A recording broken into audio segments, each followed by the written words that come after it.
Assalamualaikum warahmatullahi wabarakatuh. Apa kabar anak soleh dan solehnya Mentari Arido? Ya, alhamdulillah. Dalam kegiatan guru berkisah kali ini, Miss Eka akan bercerita tentang Nabi Ayub alaihi salam.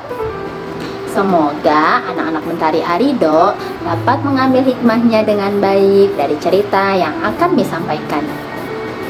Amin. Cerita ini berjudul Kesabaran yang Berbuah Nikmat.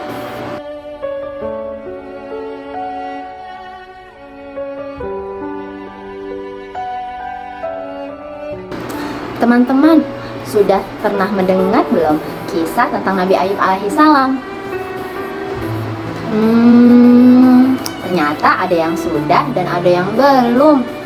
Oke, Miss Eka akan bercerita tentang Nabi Ayub, Nabi yang ke-12 dalam urutan silsilah 25 Nabi.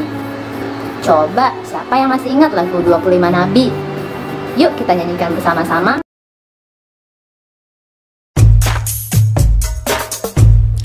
As-salatu ala nabi wassalamu ala rasul wal anbiya'il mursalin kulluhum mukramun.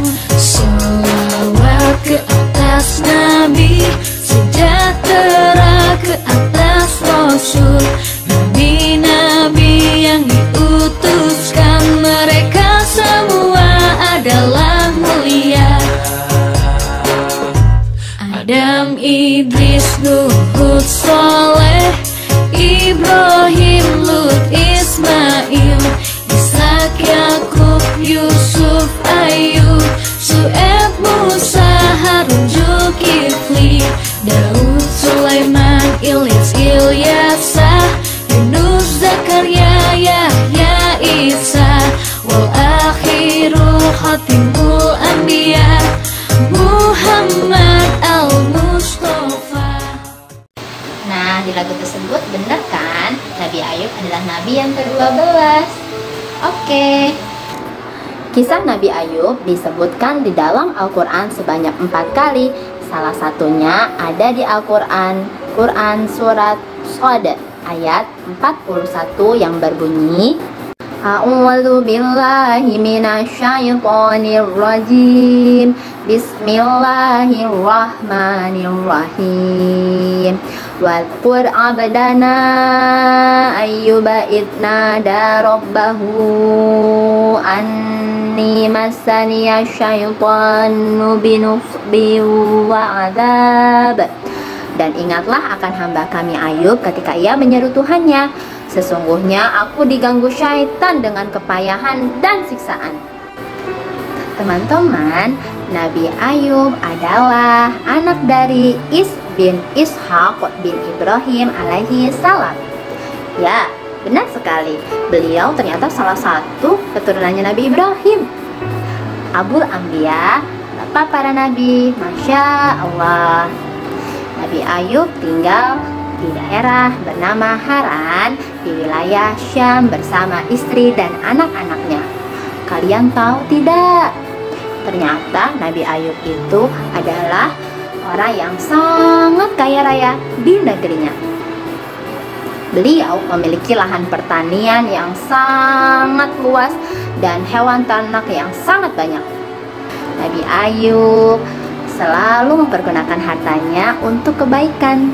Contohnya, beliau rajin bersedekah dan membantu orang-orang yang belum mempunyai pekerjaan. 20 tahun berlalu, Allah memberikan ujian kepada Nabi Ayub.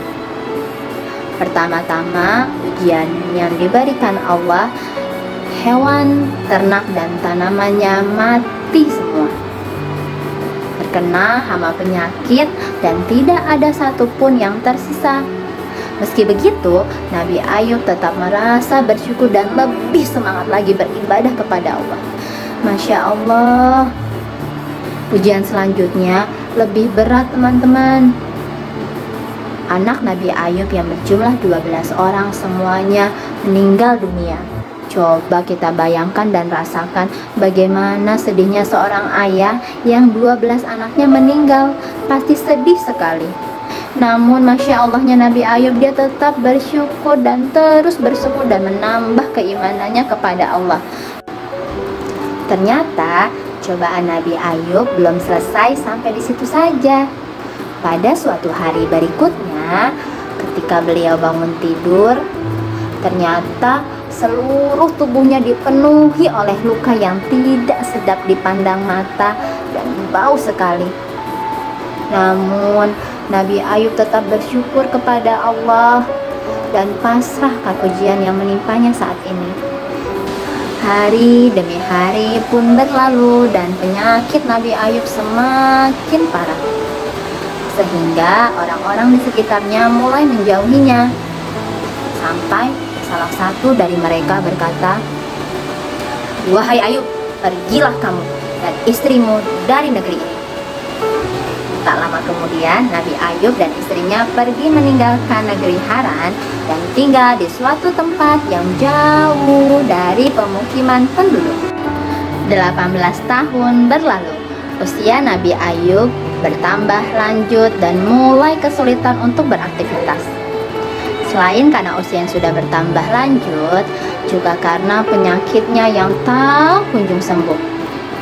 Nabi Ayub selalu berdoa dan berikhtiar sampai-sampai semua harta bendanya habis dan beliau bersama istrinya mulai hidup serba kekurangan.